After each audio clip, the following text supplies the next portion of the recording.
Hello guys, तो आज हम अपना नया टॉपिक शुरू करने जा रहे हैं जो कि है chemical bonding and molecular structure. तो इसमें हमें कुछ टॉपिक्स पे ध्यान देना है, जैसे कि एटम्स कंबाइन क्यों करते हैं। कुछ एटम्स कंबाइन करते हैं पर कुछ नहीं कर पाते। और थर्ड टॉपिक जो हम डिस्कस करेंगे थ्रू आउट द चैप्टर वो रिलेटेड होगा हमारा मॉलिक्यूलर शेप से। तो स्टार्ट करने से पहले हम ये देखते हैं कि केमिकल बॉन्ड होता क्या है। सपोज करो आप एक रिएक्शन फॉर्म कर रहे हो, ठीक है। तो उस रिएक्शन में आपके पास एक रिएक्टेंट होगा और एक या एक से ज़्यादा रिएक्टेंट हो सकते हैं।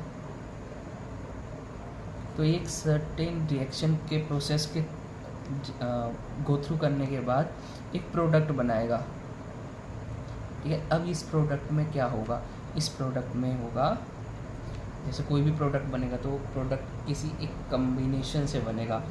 इस कॉम्बिनेशन को क्या चीज़ होल्ड करेगी, वो चीज़ होल्ड करेगी उसका बॉन्ड। किसी भी दो मॉलिक्यूल्स, एटम्स, एलिमेंट्स के बीच में जब हम बॉन्ड को लिंकिंग जो हमारा प्रॉपर्टी होगी वो बॉन्ड की होगी, तो उसको हम एक केमिकल बॉन्ड कहेंगे। स्टार्ट करेंगे डेफिनेशन से। The attractive forces which hold together the constituent particle that can be atom, ion or molecule in a chemical species is known as chemical bond। क्या मतलब, वो फोर्स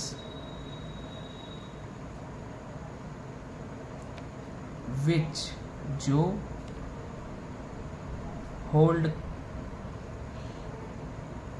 holds together मतलब hold करेगा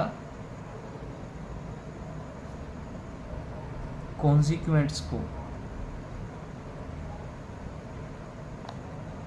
particles, जो कि क्या हो सकते हैं हमारे ions, atoms and molecules in chemical species is called chemical bond. तो ये हमारी डेफिनेशन होगी किसकी, केमिकल बॉन्ड की। अब हमारे मन में क्वेश्चन आया कि कुछ रिएक्शंस हुई, उसमें कुछ प्रोडक्ट बन रहा है, पर इन रिएक्शंस में कॉम्बिनेशन क्यों हो रहा है, क्यों ये एटम्स एक दूसरे से कॉम्बाइन कर रहे हैं। तो दो साइंटिस्ट थे, कोजल एंड लुइस। उन्होंने इंडिपेंडेंटली एक एक्सप्लेनेशन दी। वो 1916 में, in 1916 Kossel and Lewis give an explanation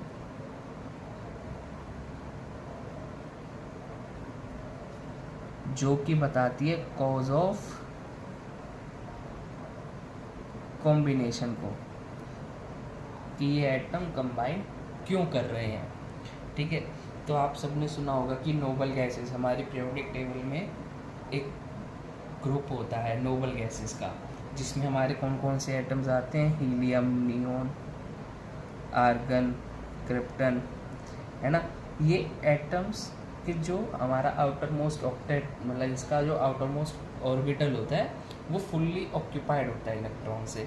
तो इनको ना ही बॉन्ड फॉर्मेशन ना ही बॉन्ड ब्रेकेज में काम की ज़रूरत पड़ती। जैसा कि आप सबको पता होगा, आपने स्ट्रक्चर ऑफ एटम्स में ये टॉपिक पढ़ा होगा नोबल गैसेस का। नोबल गैसेस के पास बहुत ही माइनर टेंडेंसी होती है बॉन्ड फॉर्मेशन की, ठीक है। अब ऐसा क्यों होता है, क्योंकि इनका जो आउटर मोस्ट ऑक्टेट होता है, जैसे अगर हम हीलियम की बात करें तो इसकी कॉन्फ़िगरेशन रहती है 1s2, नियोन की रहती है 1s2, 2s2, 2p6, ठीक है।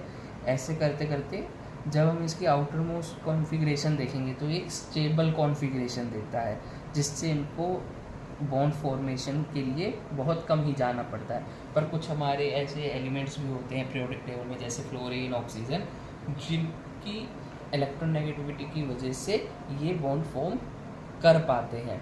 क्यों, अब इसका कॉन्सेप्ट हम आगे जाके पढ़ेंगे जब हम इसमें एक्साइटेशन थ्योरी, वीपीटी, वीएसईपीआर इन सबको डिस्कस करेंगे। तो आपको इस क्वेश्चन का आंसर उन थ्योरीज में मिलेगा। ठीक है, अब हमारी नोबल गैसेस एक स्टेबल फॉर्म है। इसी स्टेबिलिटी के प्रोसेस को, इसी स्टेबिलिटी को गेन करने के लिए जितने भी हमारे एटम होते हैं वो केमिकली कंबाइन करते हैं। ठीक है, और जिस प्रिंसिपल के थ्रू ये कंबाइन करते हैं उसको हम कहते हैं ऑक्टेट रूल। मतलब क्या, ये रूल क्या डिफाइन करता है? ये रूल वर्क्स करता है on principal that atom attains maximum of 8 electrons in the valence shell of atom। ठीक है, तो ऑक्टेट रूल क्या कहता है? ये वो प्रिंसिपल है जो कि डिफाइन करता है कि कोई भी एटम होगा वो अपनी वैलेंस शेल में मैक्सिमम नंबर ऑफ इलेक्ट्रॉन्स कितने अटेन करेगा? 8। ठीक है, अब इस प्रोसेस को हम, अब आपने देखा होगा काफ़ी सारे जो हमारे कंपाउंड होते हैं, तो अभी तक हमें ये समझ आया कि हमारे फर्स्ट क्वेश्चन का आंसर हमें मिला, why do atom combine, atom combine क्यों करते हैं? तो इसका आंसर था जैसे कि नोबल गैसेस स्टेबल होती हैं, उसी स्टेबिलिटी को अटेन करने के लिए हमारे जितने भी अदर एलिमेंट्स हैं पीरियोडिक टेबल के वो कंबाइन करते हैं। फॉर एग्जांपल, जैसे आपको पता होगा हाइड्रोजन, इसकी कॉन्फ़िगरेशन होती है 1s1, पर एक स्टेबल कॉन्फ़िगरेशन नहीं है। इस स्टेबल कब होगी? जब एक नोबल गैस की कॉन्फ़िगरेशन, जो अपने नियरेस्ट नोबल गैस के एटम की कॉन्फ़िगरेशन जब ये अटेन कर पाएगा। इसके नियरेस्ट कौन सा है? Helium, that is 1s2। अब ये प्रोसेस दो तरीके से हो सकता है। किस तरीके से? एक ट्रांसफ़र ऑफ इलेक्ट्रॉन, ठीक है, जो अब, और second one is by sharing electron. दो प्रोसेसेस होते हैं जिससे ये अपनी स्टेबिलिटी अटेन कर सकते हैं। सबसे पहला प्रोसेस क्या? जब वो अपना एक इलेक्ट्रॉन या तो डोनेट कर दे या कहीं से एक इलेक्ट्रॉन गेन कर ले। सेकेंड प्रोसेस कि वो अपने इलेक्ट्रॉन शेयरिंग करे। क्या करे? शेयरिंग। जैसे आप सबको पता होगा, आपने क्लास 10th में भी पढ़ा होगा, कार्बन अपने इलेक्ट्रॉन्स को शेयर करता है, कभी भी डोनेट नहीं करता।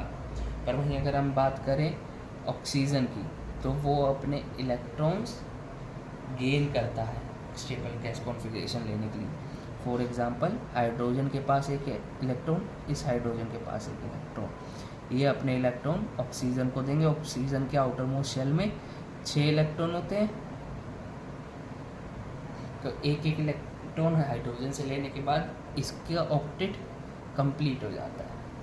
तो इस तरीके से हमारी जितने भी हमारी स्पीशीज़ हैं वो कंबाइन करती हैं ताकि वो स्टेबल कॉन्फ़िगरेशन गेन कर सके। अब हम इस कॉन्सेप्ट को तो समझ चुके हैं कि वो कंबाइन क्यों कर रहा है, कैसे कर रहा है। इस कॉन्सेप्ट को और इसी तरीके से समझाने के लिए एक साइंटिस्ट थे, लुइस। उन्होंने एक तरीका दिया, ईज़ियर वे दिया, जिससे हम इसको डिफाइन कर सकते हैं, और उसको क्या कहते हैं? Louis dot symbol. अब इसको कैसे प्रूव करना है? देखो, सबसे बेसिक स्टेप, पहले एलिमेंट का नाम लिखो। जैसे एग्जांपल लिथियम से शुरू करते हैं। Then step 1, write configuration of lithium, that is 1s2 2s1। ठीक है।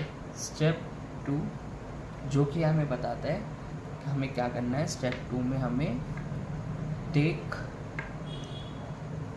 Outer most electron. अब इसमें से आउटर मोस्ट कौन सी होगी? 1s सबसे पहले आएगी, उसके पीछे 2s होगी। तो 2s में एक इलेक्ट्रॉन है, तो हमने उस इलेक्ट्रॉन को ले लिया। Step 3, represent electron as dot over the element symbol. जैसे जैसे लिथियम हमारा एलिमेंट था, उसके ऊपर हमें एक इलेक्ट्रॉन को रिप्रेजेंट करना है पर एज अ डॉट। तो ये एक हमारा लुईस डॉट सिंबल हो गया, इसको हम क्या कहते हैं, इलेक्ट्रॉन डॉट सिंबल। ठीक है, अब होमवर्क के लिए आपके पास कुछ क्वेश्चंस हैं, जैसे draw Lewis dot symbols of beryllium, boron, oxygen, nitrogen, MgNaAl। ठीक है, ये होमवर्क का क्वेश्चन है। तो अब इसकी क्या सिग्निफिकेंस है, हम इस लुईस सिंबल्स की सिग्निफिकेंस के बारे में डिस्कस करते हैं। देखो, सबसे पहला तो ये क्या इंडिकेट करता है, जैसे कि आप सब ऑब्जर्व कर सकते हो, ये इंडिकेट कर रहा है कि आउटर मोस्ट शेल में कितने इलेक्ट्रॉन्स हैं हमारे पास। तो सबसे पहला सिग्निफिकेंट क्या, हम इसमें देख सकते हैं कि आउटर मोस्ट इलेक्ट्रॉन कहाँ पे है और कितने हैं। सेकंड, अब वो इलेक्ट्रॉन तो प्रेजेंट है हमारे पास, पर किस शेल में, सब शेल में प्रेजेंट है, ये चीज़ हम पता लगा सकते हैं। और एक बार हमें पता चल गया कि वो किस सब शेल में है, तो उससे हम उसके ग्रुप का भी पता लगा सकते हैं। आप सबको पता होगा, जैसे इसमें वो S सब शेल में है, तो ये कौन से ग्रुप के हुए, ये S ग्रुप से लिंक एलिमेंट है हमारे पास। तो हमें को उम्मीद है कि आपको ये कॉन्सेप्ट समझ आया होगा। अब इसको हम एक स्टेप फर्दर लेकर जाते हैं, इसको एनायंस एंड कैटायंस के लिए समझते हैं कॉन्सेप्ट को। तो स्टार्ट करते हैं हम एक क्वेश्चन से, जो कि है ऑक्सीजन। जैसे कि आप सब देख सकते हैं, ऑक्सीजन का एटॉमिक नंबर जो रहता है वो रहता है 8। अब इसकी इलेक्ट्रॉनिक कॉन्फ़िगरेशन कैसे लिखेंगे, 1s2 2s2 2p4। अब आप लोग ऑब्जर्व कर सकते हो कि इसके आउटर शेल में, इसके लिए आउटर शेल का काम कौन करेगा, 2s एंड 2p ऑर्बिटल। ठीक है, सब शेल्स। तो इसमें टोटल 6 इलेक्ट्रॉन हैं।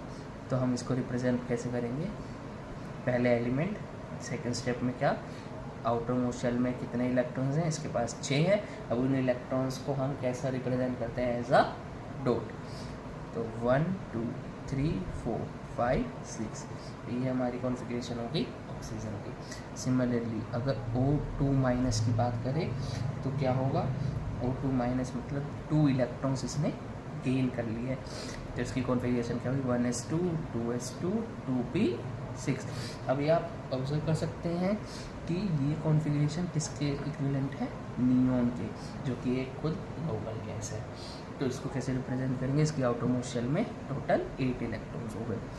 अब इसको रिप्रेजेंट करते हैं 1 2 3 4 5 6 7 8। इसके ऊपर चार्ज दिखा देंगे 2 नेगेटिव। ठीक है, तो ये हमारी रिप्रेजेंटेशन होगी किसकी, ऑक्सीजन और उसके एनायन की।